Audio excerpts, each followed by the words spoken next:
and welcome to the Irish Arsenal Gunner podcast. I'm your host, Jonathan Giles, as always.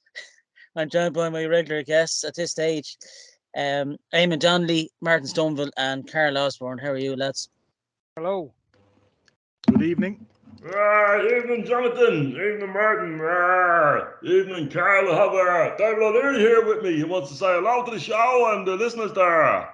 As I say, at the end of the day, Jonathan got his hair cut. He's looking like Suggs out in Madness there. Terry Neal and Don Howe were a great partnership. And I was very pleased with it at the end of the day, as I say. Good evening. Let's hope there's no technical glitches like last week. And there's no Arteta out, thank God, during this episode. Oh, well, we're not going there. Well, not for the next 45 minutes.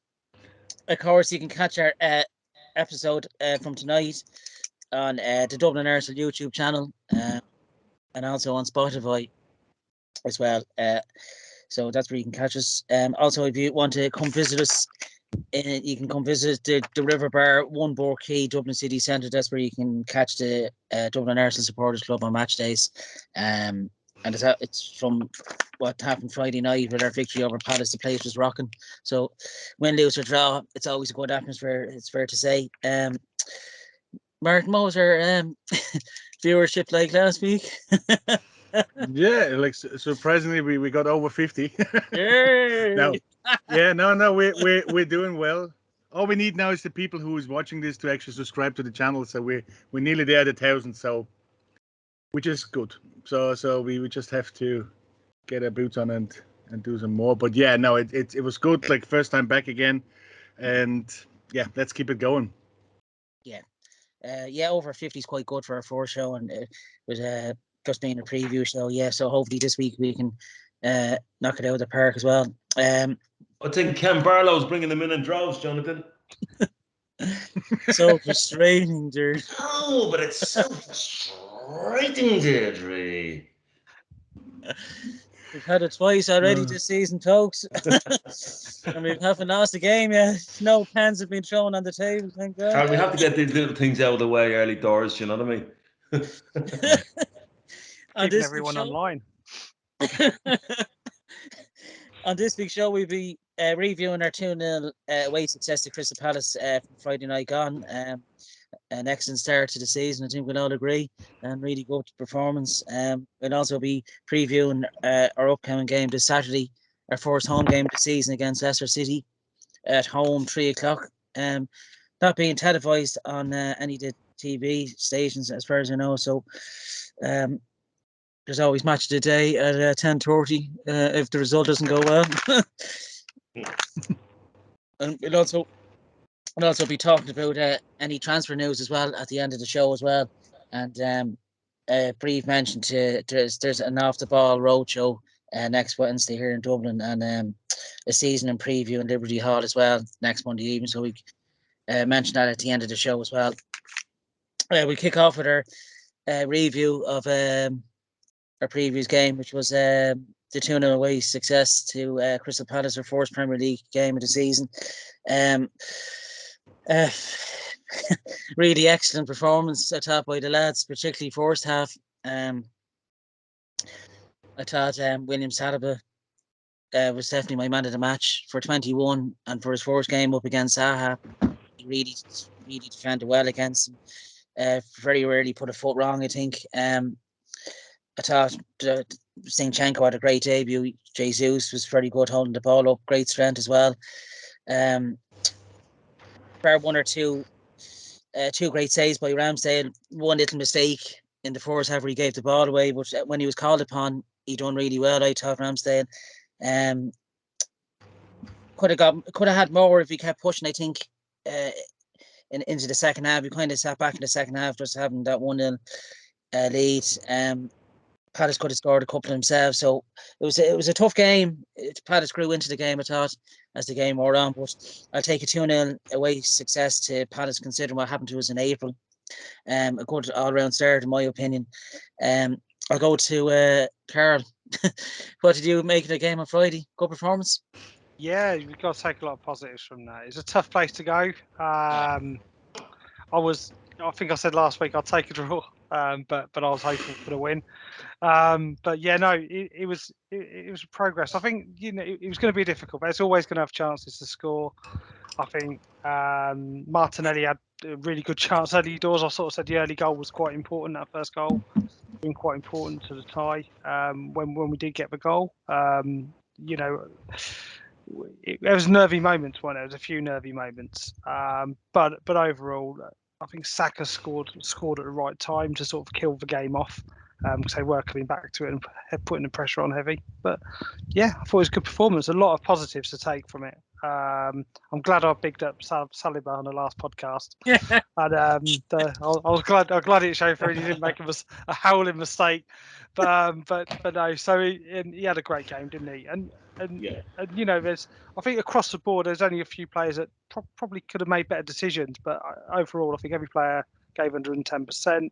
I think, to me, probably one of the players that's got a lot of abuse was Ben White. And I thought Ben White is just played against probably one of the trickiest wingers in the Premiership. Yeah. Out of position. And he had a pretty tough time. And when you watched a few bits he did with Zaha off the ball, he committed a few fouls. That's why he got a yellow, because he kept on tugging Zaha before we haven't done that. And he'd have been clear through. Like, there's a few times where he pulled Zaha back when he'd have been through, and got a yellow for it. It's just that off the ball sometimes that Ben White's gives. I thought he deserves a bigger shout, because he did get quite a bit of abuse on social media, and I don't think it was justified. But yeah, a team performance. I think for me, Saliba stood out as a great defender, but overall the whole team, it was a collective performance, really, I think. Yeah, just briefly on that, what you said there about Ben White and Zaha, I think even Tomiyasu would have struggled against the type, player Zaha is. And given he's not a fullback, I thought he done quite well. And how frustrated Zaha was kicking up and screaming, showed how good a job he actually did do on him. I thought it was very unfair, because I was listening to ACAST yesterday with Andrew Mangan and all, and they said the same thing. He done well for, like, he's out of position first game of the season. That's the last player you want to face when you're out of position. But I thought he done quite well, considering it's the face he faced from Zaha, and he closed him down when he had to. And all, I thought the ratings, some of the Arsenal reporters and papers gave Ben White a 5. I've seen a lot of abuse for him. See that?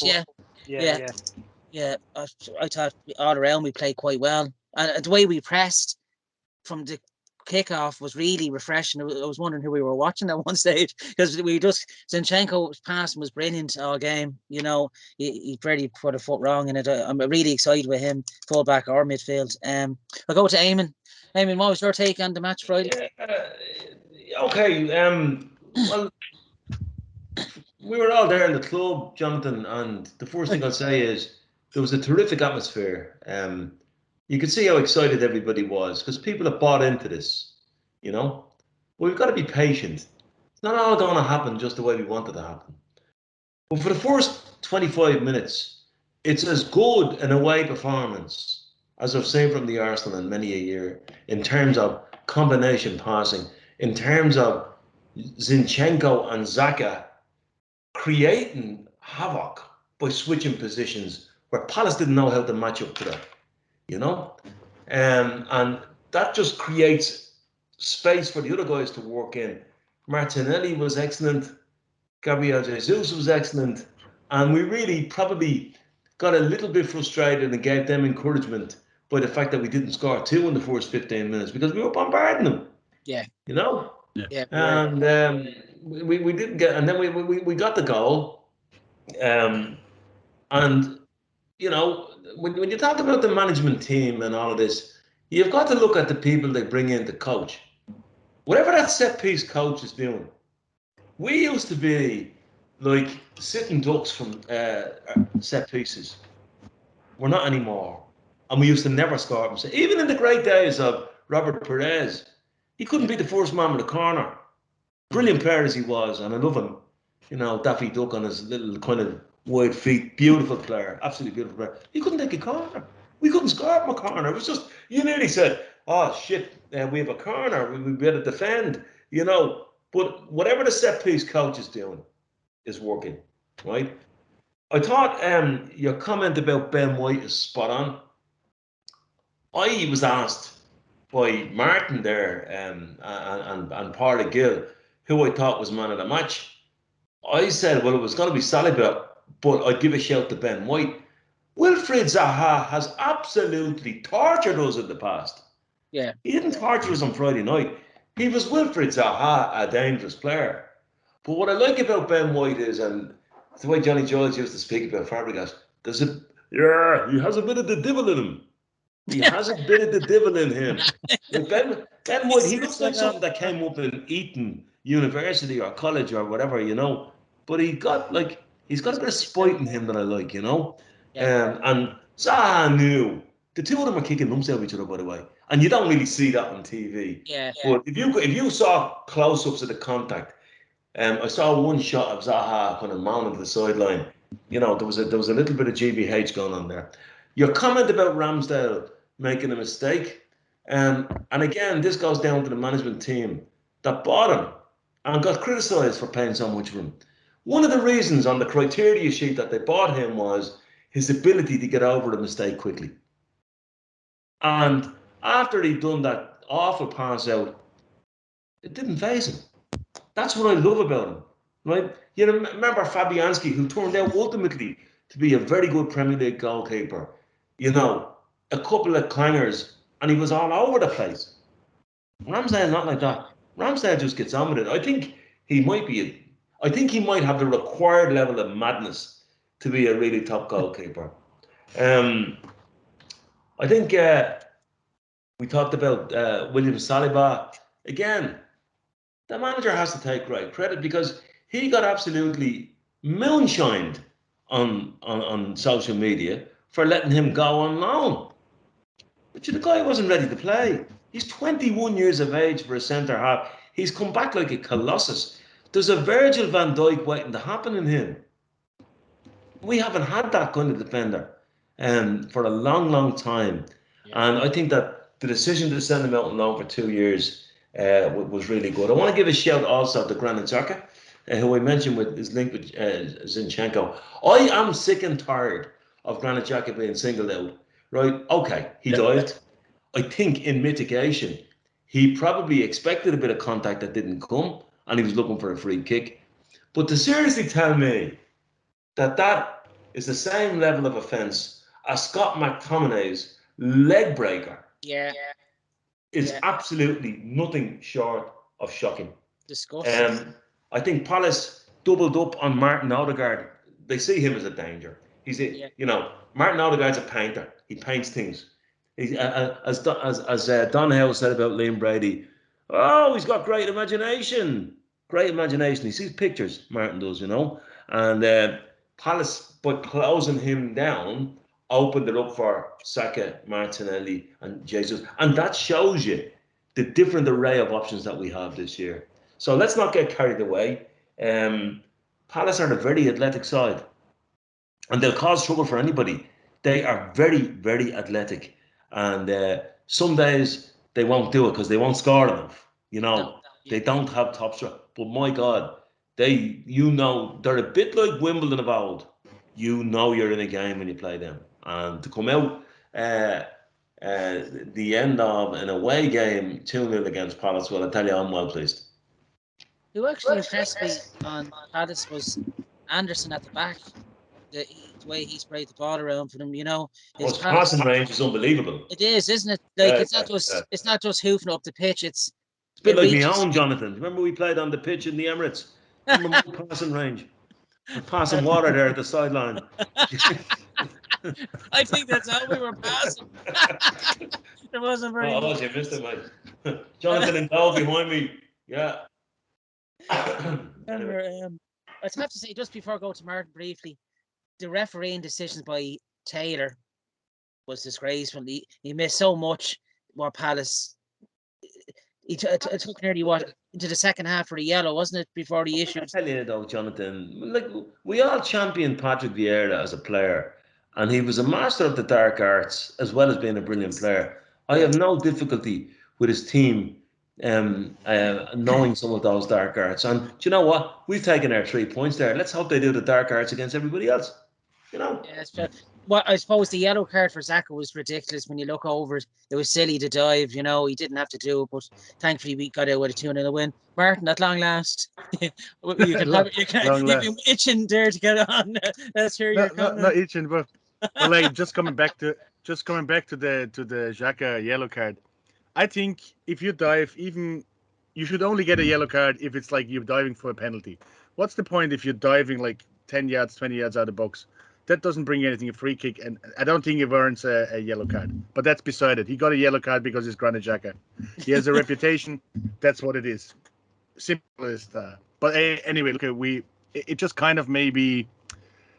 It's always bad, like when Xhaka gets booked, because you never know what's going to happen next, isn't it? So you're going to be sitting there and waiting for him just to get the red. But like, thank God it didn't happen.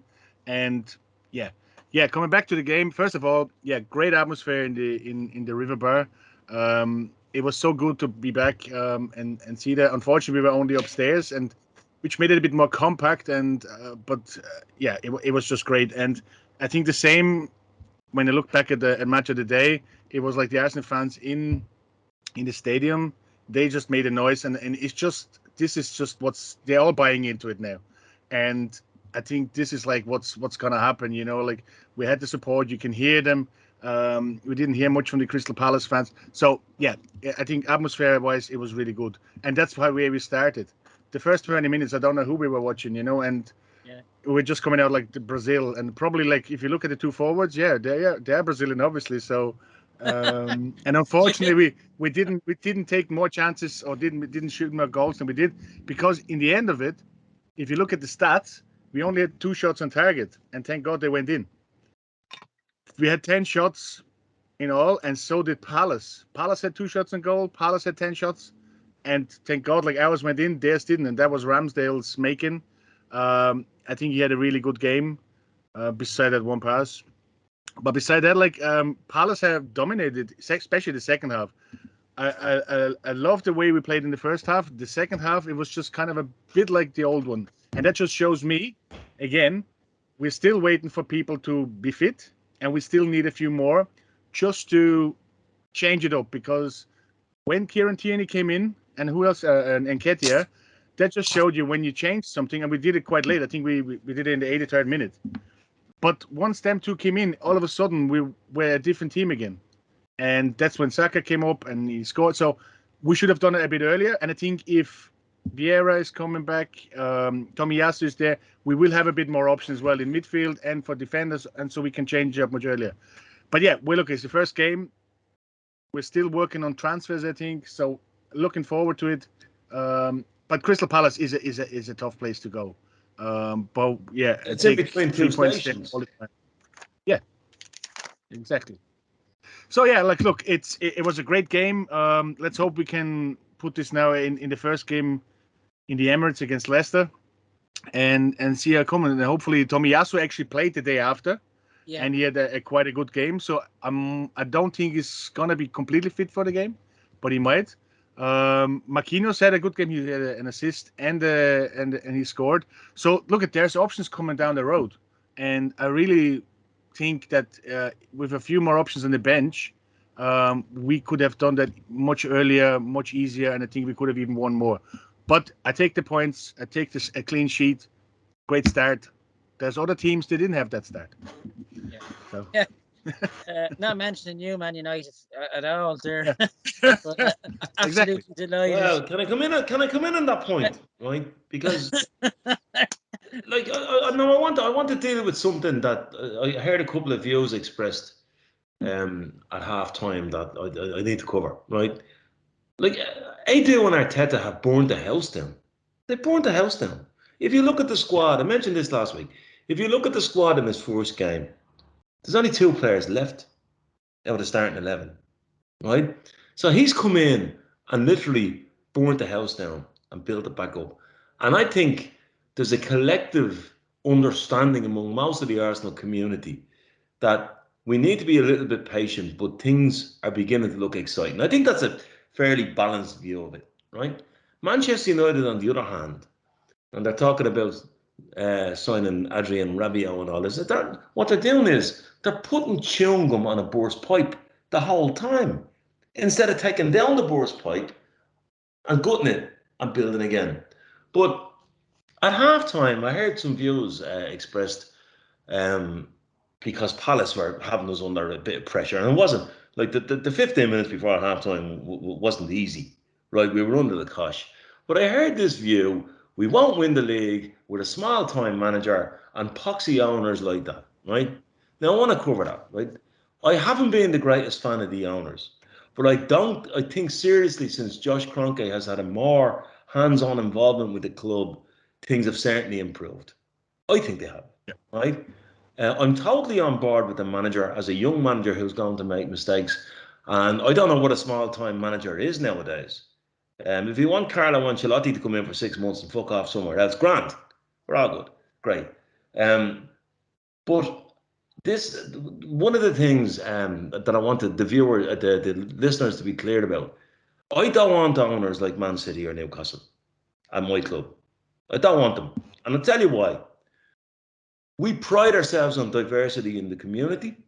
We pride ourselves, and we go around saying things, maybe arrogantly at times, looking at other clubs. We say Arsenal is family. Well, I wouldn't need to nail this down. Arsenal is not only family for white male heterosexuals, right?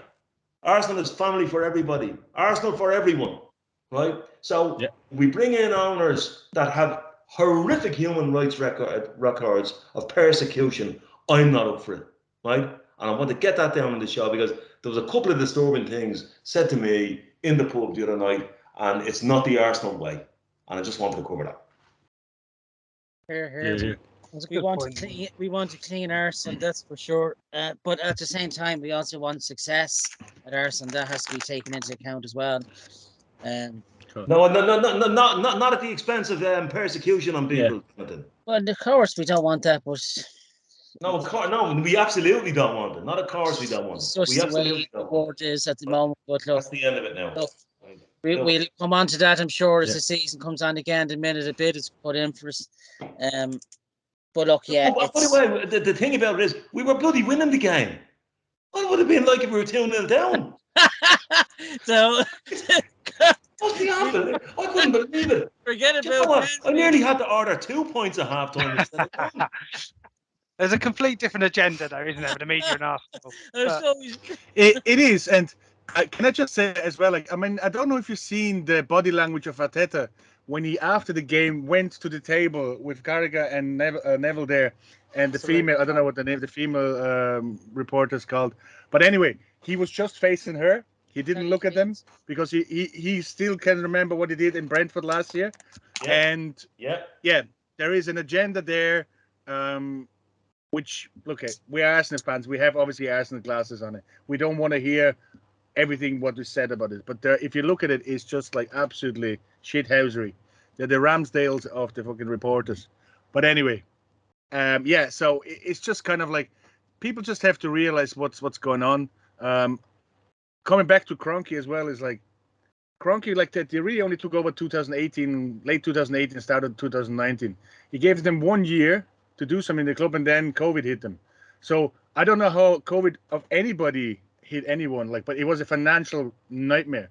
So to burn the club down, as Eamon says, build it up in a pandemic is even more to applaud, I think, because that kind of money they had to put into, like, to keep that place going, and now renovating it, and now putting everything into it, and now you can see what they're actually trying to do. So it's all, look at the owners are the owners, like they're billionaires, like, you know, like but the Kroenkes want this club to succeed. Everything they have in America is winning trophies, and they want to do the exact same thing in England. That's their show horse in England. That's Arsenal is their club. What they want to do something with it, and then they're dying to get them back to where they were. So I have full understanding for them. Billionaires are billionaires. What it is, like, you know, they have more money than me. We all want to win, fair enough, but you have to have a structure. You have to do it properly. They did it with the Rams. They did it with the basketball team. That's it. But definitely, Martin, the Super League debacle, sorry, Ozzy, the Super League debacle definitely pushed their hand in giving more money You know, Oh, of course. that was fan power. You're That bang was on. You're bang on. that was But definitely fan But power.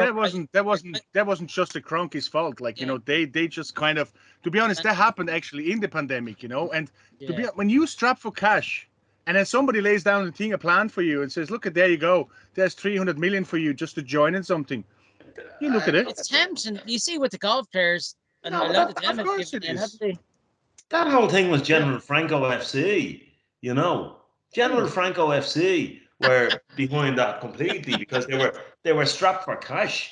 And of course, Yeah. everybody's looking at if Franco moves, well, then we have to move, you know. And, Yeah. Well, I it's think kind the of like board's- they the had board's to do decision- something. You don't want to be out there. Yeah. It is all board's for the love of decision. the club, though. You can see on the night in the pub and all, there's a passion amongst Arsenal fans that we do want the best for the club. But success is really, you know, we really want success because it's nearly in 2 years. Anybody wants success, you know, but there Yeah. can only one win, and only one team can win the league.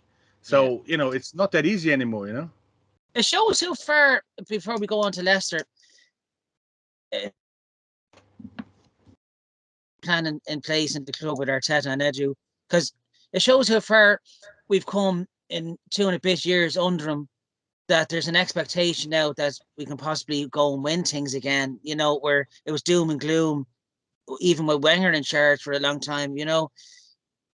There is that optimism again, and that's what has Arsenal fans passionate again about the club. You know, we've said this before, the amount of younger fans getting on board following us now. You know, there's so much of a generation now. You can see it in the stands that there's nearly more younger fans than there is older. You know, it is very refreshing to see. The way the club are being run at the moment, you see the whole Super League thing. The board didn't want to get left behind in that. I think the work that Edu's doing is fantastic.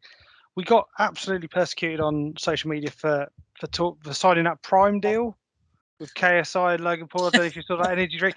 We got absolutely hammered for that. But for the younger generation coming up, that's massive. Yeah, so absolutely. I think Massive, there's a future plan there. And as much as I hate, I hated that advert, that Prime drink. It was cringy as anything. I'm an old man. I'm getting old now, so it's not for me. It's more than a pint, by the way, just to let you know. That drink is more than a pint in the Emirates. Just saying that. I heard a guy behind me in the queue saying, "I want a Prime drink." He said, "I'd rather get you a beer. It's cheaper." But yeah. So yeah, £4.50. Isn't it great? Isn't it great that we can make shit out of water? In it, it's impressive. But that whole campaign just summed it up for me for Arsenal. They're looking to the future. They're looking to the future generations. They're making that connection with the younger fans. And Edu's done a lot of work as well with this connection. I think Edu's doing a grand job, and I think he deserves a special mention because what he's doing. Absolutely. And the other thing, before we finish on that what I'd say to you is, like, if you ever walk around the stadium and read all those bits, you get to the one on Martin Keown, King Kong, one of my favourites, you know. And it describes a fan, and he's talking about, we were away at Blackburn, and I saw Martin Keown lift up one of the Arsenal players and shake him by the scruff and say, "Look like you want to play for the bloody Arsenal," you know. And we have a team of players who look like they want to play for the Arsenal. They look like they want to be there, you know. And I think and the reason why I make that comment is I think that's what's also exciting the crowd as well. They're looking at players who are young, energetic, right, and look like they want to play for the Arsenal, you know. It is very young and energetic, which is refreshing as well. You know, it's dare I say, exciting times ahead, but I'm not getting ahead of myself because I don't know how many times I was wrong about results. Every time I got ahead of myself. I agree with Ozzy. We are all getting old, but I think when you watch Arsenal, you get 10 years older, Jordan, every 90 minutes. It's dog years. Every game is dog years. And Labrador job. I know Friday night, my heart was gone and we were winning 2-0. While we were losing, I probably would have went through the window. No, but a great start by all. I'm just going to go to our man of the matches very quickly to wrap this one up. Mine was William Saliba by a country mile. Ozzy, your man of the match? Just William Saliba as well, has to be for that game, yeah. Eamon? Anthony Taylor. No, William Saliba. William Saliba. And Martin?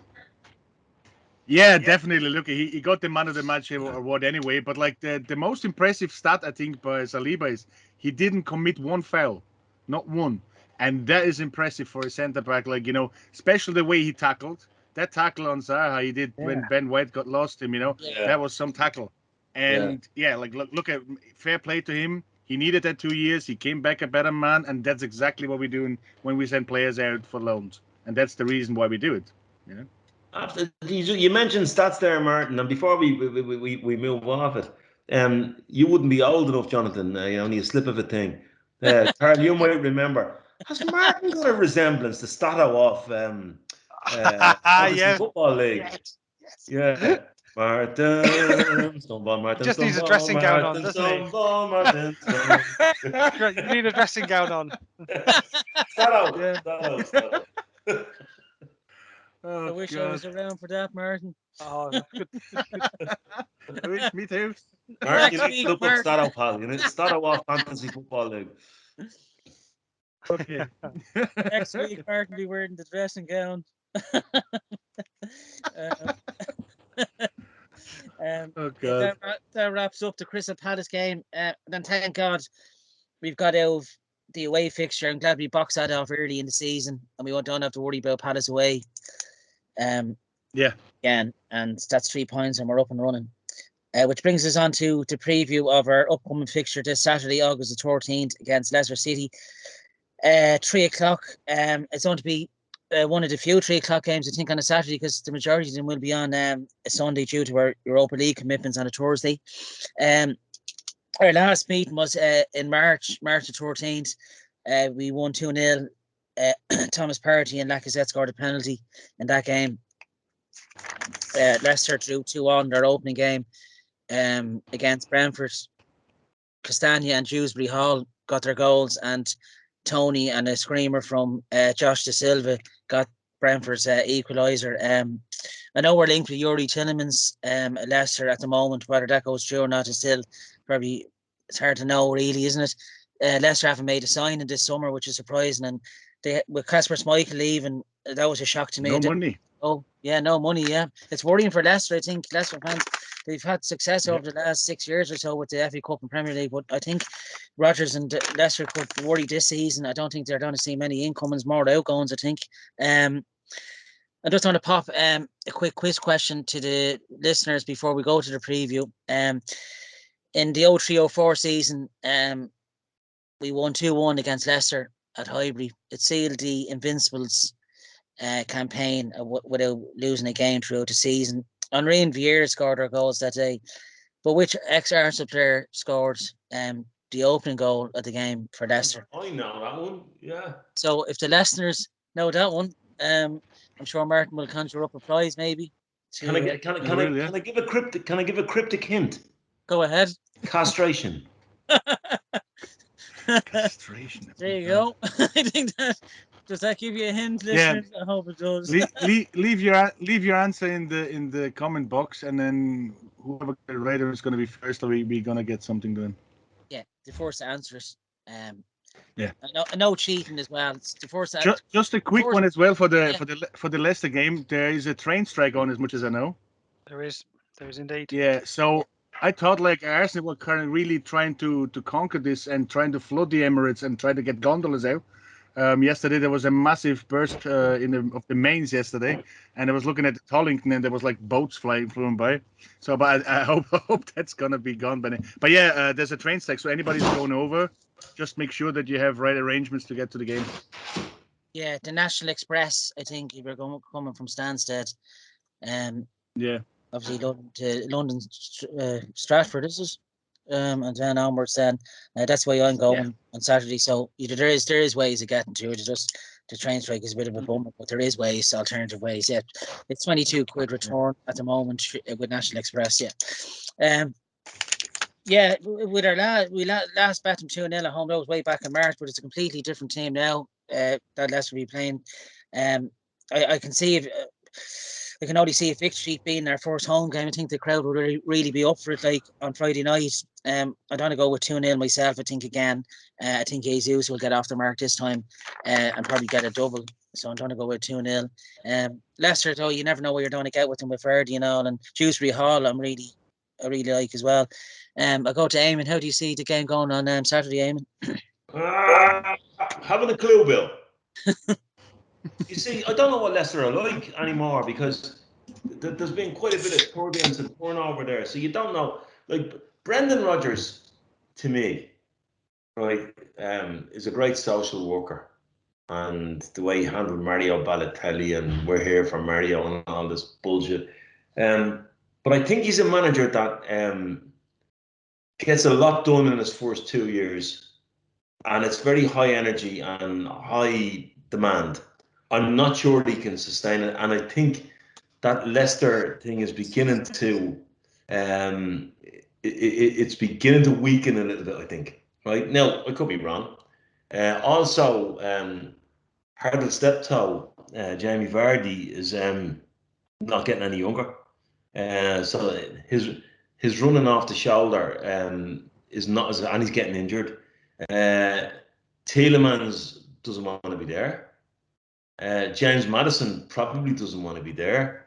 But still in all, they drew 2-2 with Brentford, and Brentford are an aggressive herd of cuckoos, you know. So you can never, with Leicester, they're a strange outfit. Like, they're actually capable of putting it up to anybody.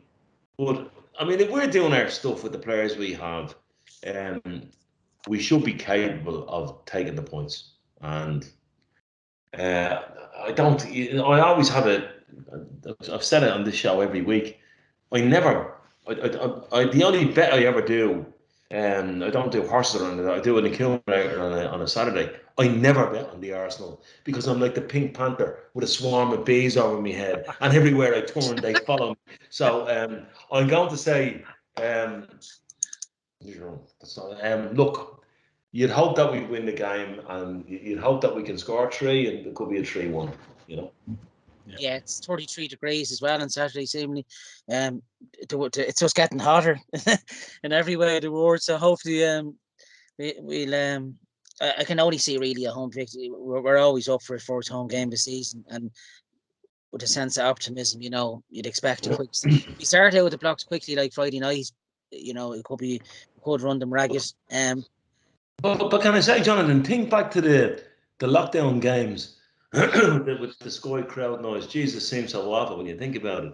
Think of the 1-1 draw we had with Leicester during that, you know, where we absolutely annihilated them for an hour. Yeah.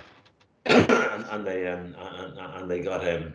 Birdie scored the winner, didn't he? They got the goal back. So look, they're dangerous on the counter attack, but I think there will be enough energy there on Saturday. You'd hope. Here's the other thing. You'd hope that the level of energy in the stadium won't actually put pressure on the players. Yeah. Sometimes, you know, so you'd hope that the players can be inspired by the level of energy. And I think if we score first, I think we'll be okay. Yeah, the fans will definitely give them a good reception anyway, yeah. Carl, how do you see the game going on Saturday?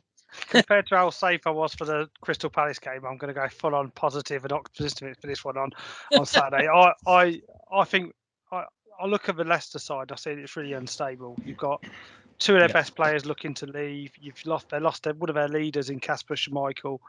I think, and like you've already said, but Jamie Vardy's aging now, and that's probably he's going to get a brace against us now. I've said that, hasn't he? You see, I'm worrying about the Arsenal. There you go. But no, it's I've said 3-0 for this. I think the Emirates is going to be rocking. I think the atmosphere is going to go. I think we're going to come out of the blocks as we did against Palace that first 20 minutes. I think we could sustain that probably longer against this side. Because I think Palace are always going to come back at us. When I don't think if we get an early goal, I can see it for a 3-0 at least. He says, but I think Emirates is going to be a bit of a fortress for us this season. I just have a feeling that teams are going to struggle against us at home. Now he's worrying. I've got him worrying now. I said I was going to be positive and optimistic, but I just think at home, I think. I'm looking forward to the season. Home games, definitely. It's just the away fixtures that worry me slightly sometimes. But no, I think it's good. It's good. It's good performance. I'm looking at a team, like I say, I think Telemans and Madison are on their way if they can.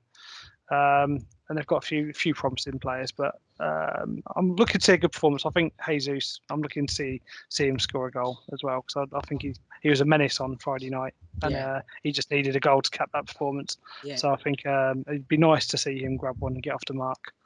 But yeah, let's see what happens. But I'll be there, cheering him on. Yeah. In the heat. Yeah. I am so jealous.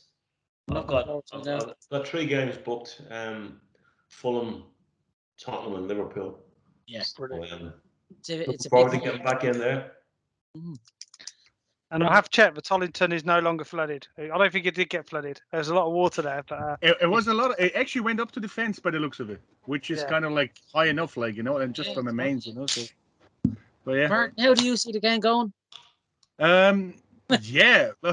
As high as the flood waters in the tunnel. As high as the flood water as well. Like the new crest went up on the Emirates yesterday, so like this is going to be our fortress, with new renovations and everything brand new. So yeah, there should be a really, really good atmosphere for it, and I really think, as Carl said, like, you know, we should really use this, and I put a 3-0 in as well. That's my being positive.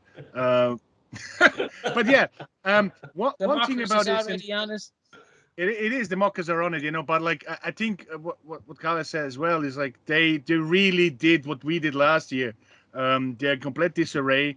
People are trying to leave, you know. Like now the Premier League started.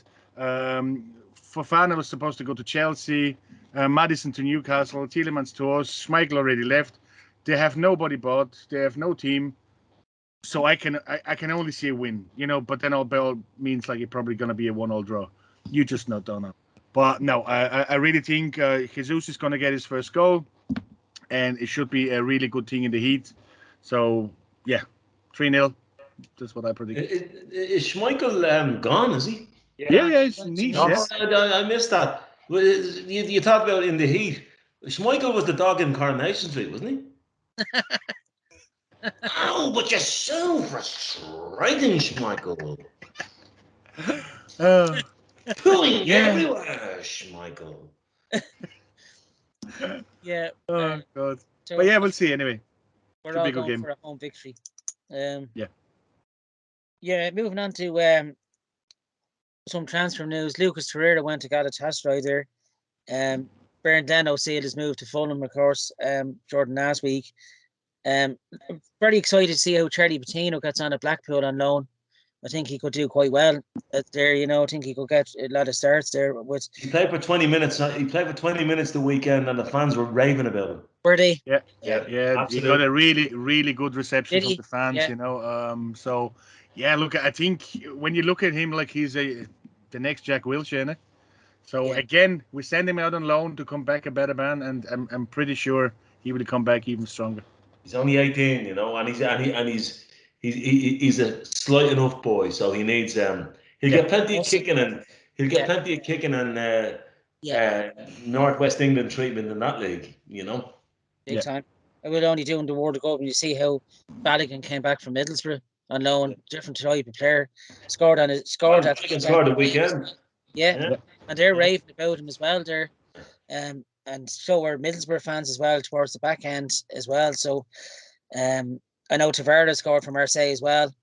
At the great goal for Marseille. That was a great goal. Quality, he played really well. Yeah, I watched that game. It was good. They both. Yeah, I mean he almost did that loads of times for the Arsenal, except for you know the ball ended up in Seven Sisters, but like. One of these days he was going to get it right. You know the one where he cuts in and then swings his right foot at it. Yeah. You know, It's Tavares in his unexpected positioning, isn't it? Because he's playing left back and he just turns up in a forward position. Look, he did it against Man United, didn't he? He did it. That's why I think like I don't think he's not a left back. He's more like a winger, like, you know.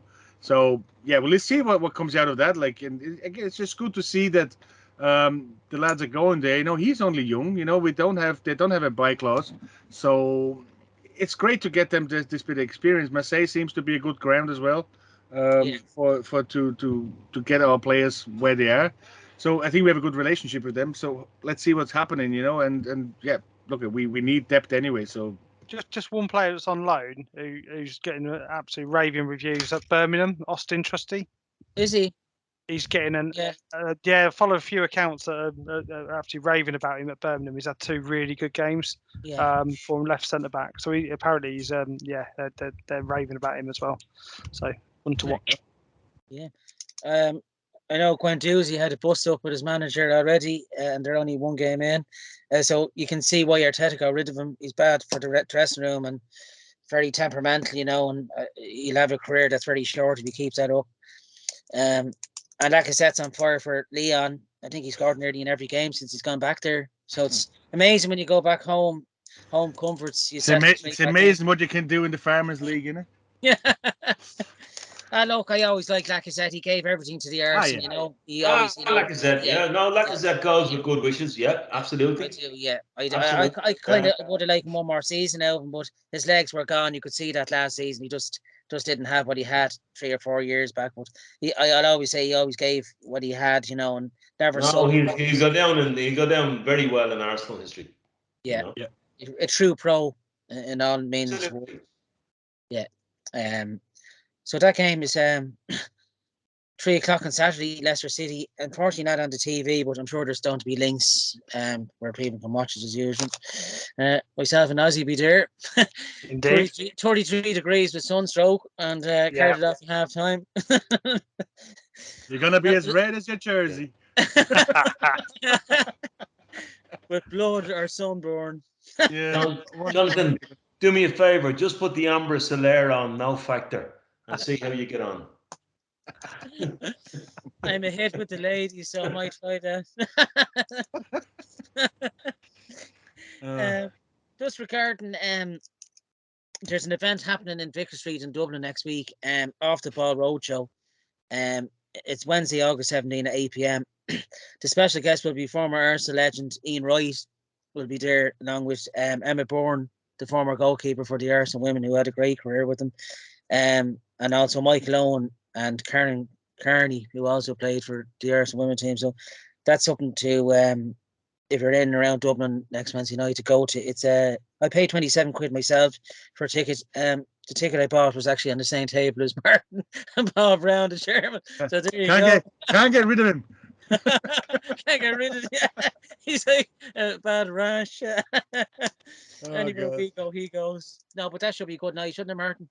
Well, I hope. I don't know. I've been I've been at a rugby one for Off the Ball.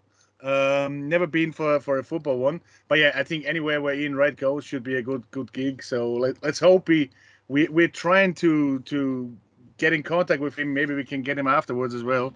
So that would be something. But I don't know. We'll see what's gonna happen, and should be a good gig. I don't even know what they're talking about. I know there's 3 Arsenal legends on or whatever, kind of like ex-players. Don't know what Michael Owen is doing there, but we'll see. I have to say, like much as I love Wrighty, I think you get the best out of him on TV because Wrighty never be any different anywhere. He's just Wrighty. But Michael Owen leaves me cold. Yeah. Oh my God, he's so insipid, and he'd be talking about a game, and he'd be wondering who's running at the 9-2 favourite in Epsom. He just no. He's not Michael a great Owen pundit, is he? leaves me cold. Very dry, yeah. Maybe they're talking about Love Island. I don't know. Yes. It's the only time he has scored this season, isn't he? I know. I do like Steve McManaman on, just in case any of those mug smashers, Liverpool fans, they think I'm down on them, which I totally am because they scarred my childhood. But I don't like them. Just have to say, But I do like Steve McManaman on BT. Yeah, I do. He's a very good way about him and very good insights into the game. I think he has a good flow to him. It must have been his move to Man City that done that. Probably. That crazy hair side he had for years. I know he was a good pro as well, wasn't he, McManaman? Yeah, great. Back-to-back Champions Leagues, wasn't he, with Madrid? Wouldn't mind a few damn medals myself. There's also one on Monday night in Liberty Hall in Dublin as well, 15th of August, 6 to 9:30 p.m. Season in preview. Ken Early, Michael Cox, Ken Early. Sander, and Gavin Cooney are doing it. Yeah. Ken Early, clown, absolute clown. He's the best pundit I've heard now. Balls of the clown. we were in the Mercantile one night. He's a Liverpool fan, no? We were in the Liverpool fan. He was in the Mercantile one night, holding court because he was a bit of a journo, you know, with the big long fluffy head like Dougal out of Magic Roundabout, and you know, and he was basically saying, Olivier Giroud's a clown. And Giroud, it was a 3-3 draw in Anfield. And Liverpool scored in the 95th minute. But Giroud scored 2 absolute corkers. And I had to say, the fingers came out in me. The D11. I went up, you haven't a clue. You haven't a clue. You're the clown. Now, I'm holding on to that thought. Ken Early, you know? Ken Early just desubscribed from our channel.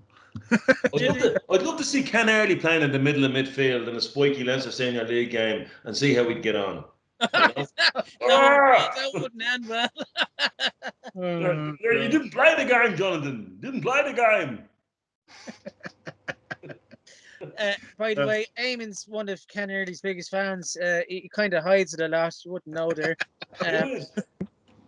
Yourself. Yes. No, that should be good though, because there's a good quiz on at 6:30, and it asks. You're going to that as well? Yeah, I'm going to that as well. Yeah, so I haven't got a table there. It's actually 22.50. Eventbrite.ie. Jesus Christ! No, 3.5 hours though. That's not bad, you know, considering. I'm not made of money. I just have to Google and see, is Ken Early connected to any criminal gangs in the North Dublin area? Oh God! I'm glad to say it's our second episode, and Eamon hasn't said Arteta out once, so I'm delighted. Arteta in, my friend. Arteta in.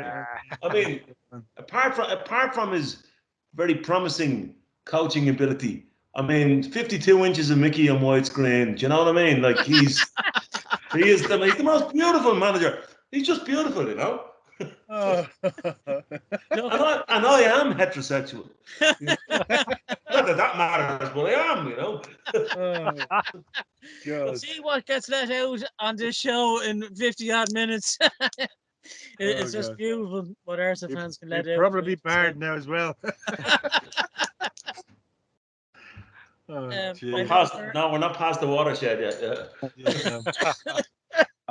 I might have to put this on. It's not made for kids. I say our viewership probably go up after that. Yeah. Let's hope they do. Talking about viewerships, if you're in the River Bar, we're still open for membership. The first 75 who subscribe, they go in for a draw for the signed Arsenal away jersey from last year. So we're very close there. So I don't think we're going to go further than the Leicester game. So yeah, if you want to sign up, sign up. Of course, you can sign up afterwards as well. That's no doubt about it. But if you want to get into the draw for the jersey, you might have to do it fairly quickly. And there'll be drink promotions as well when you sign up, isn't there, Martin? With the drinks cards. Promotion, yeah, halftime food, and invitations to special events. And you can buy some club merchandise as well, like the water bottle. Yeah, we have some. We just had a deal made for jerseys and hoodies and stuff. Yeah. So that should come up very soon as well. So it's all in the making. Yeah.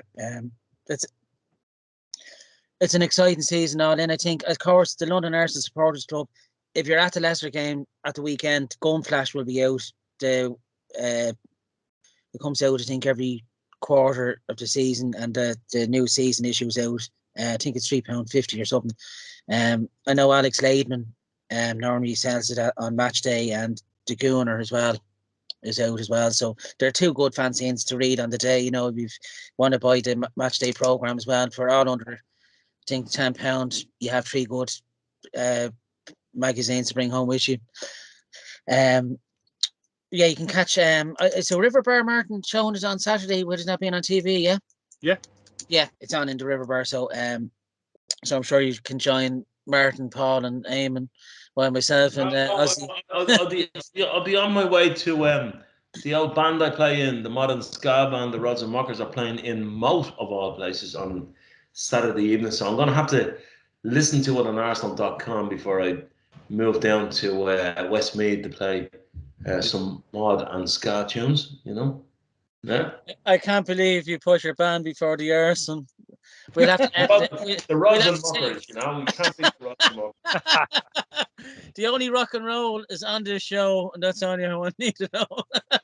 Is there anything else, Ozzy, you'd like to mention about yourself? Is there a supporters club where you live in Northampton of Arsenal? No sports club. No. Before there was Daventry Gooners that used to exist, but they've folded during COVID and not come back up. So no. So it's just. Do you know what geezer called Chris, Ozzy, that drinks in the he used to drink in the King's Head. He's got a cannon tattooed onto his cheek. I do. Yeah. He's Northampton as well. Yeah. Yeah, he literally lives down the road from me. Yeah. Does he? Yeah, I know him. Yeah. He's not gone into the King's Head anymore because they don't give the cheap points. He's gone off down to the fucking ankle arms or something like that. Now I know you're talking about him. Yeah. Yeah.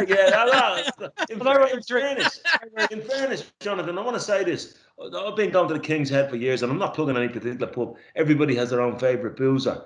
The King's Head is brilliant because you could never do the moonwalk in the King's Head because your feet stick to the carpet. But what I say to you is this: there's a lot of lads there who sometimes I go over the games on my own. They're season ticket holders, and you'd never be without a friend. I have to say that now. And he was one of those guys, very, very, very friendly guy, Exactly the same as me, Eamon. I'll go down on my own, or did go down on my own. Met Chris at the train station one time, and we've, whenever we see each other, we travel down. But he does literally live about a 2-minute walk from my house. Yeah, well, you say that you were doing a podcast with Eamon, who drinks in the King's Head. He'll know. I will do next time I see him. Yeah. There really is, though. I think Martin and yourself, Eamon, and Ozzy, there's some top supporters club bars around Islington and Highbury, isn't there? You're spoiled for choice because it's really great pre-match and post-match banter, isn't there? It's always go crack, and you meet so many new friends on the day as well. It's great, yeah. Well, that's what it's about. I've been going down.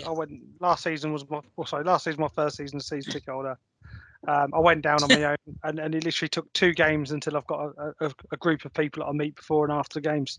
Yeah. It only took 2 games of going down and get drinking with them, and then next thing you know, you got the group of people that you meet before and after the game, and that's all what it's about. So it's about the whole day. Yeah. But the match kind of gets in the way sometimes when the food's nice, but yeah, it's good. It's good. And that's exactly how I met you guys, right? Yeah. It's funny who you meet on your travel supporting the Arsenal, the good, bad, and the ugly. Is there anything else Arsenal related or anything else you'd like to throw into the episode this week, lads? Nope. That's it. I'd say we covered quite a bit of ground, Jonathan. Yeah, quite good episode, lads. Enjoyed this week's show, I think. Yeah. Of course, next week we'll be reviewing hopefully a home success of Leicester, and a preview of Bournemouth away is a fixture next week as well. Next Saturday, 5:30, isn't it? That's on Sky Sports. Are you going to that game, by the way, Ozzy? No. The Bournemouth game, sorry. Yeah. No. Again, away tickets. Just you just can't get them. Yeah. Like gold dust. They're very difficult. Yeah. No. If you really want one, Eamon will sort you out. The crazy player should do. And that's how Eamon is follically challenged from certain people out. Oh yeah, Uncle Eamon comes in.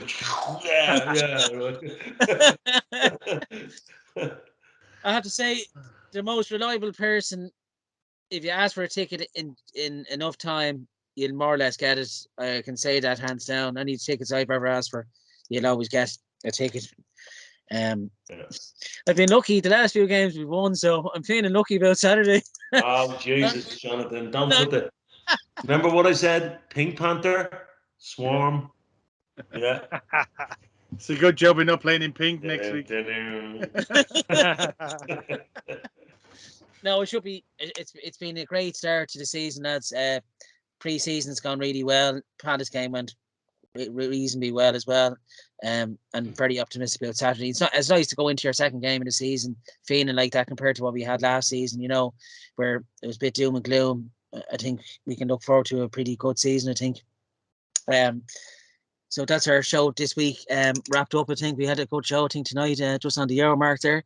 I'd like to thank Eamon Donnelly, Martin Stoneville, and Carl Osborne, better known as Ozzy, who was playing in Birmingham there last night, closing out the show. Ozzy Osborne. I thought you played quite well, and you looked quite well from performance last night. You can catch our show, of course, on the Dublin Arsenal YouTube channel, which Martin will stick up later on, and also on Spotify. So until next week, thanks for listening, lads, and leave your comments in the comment box for Martin. See you all again. Soon, boys. Come on, yeah. Come on, the Arsenal. Yeah.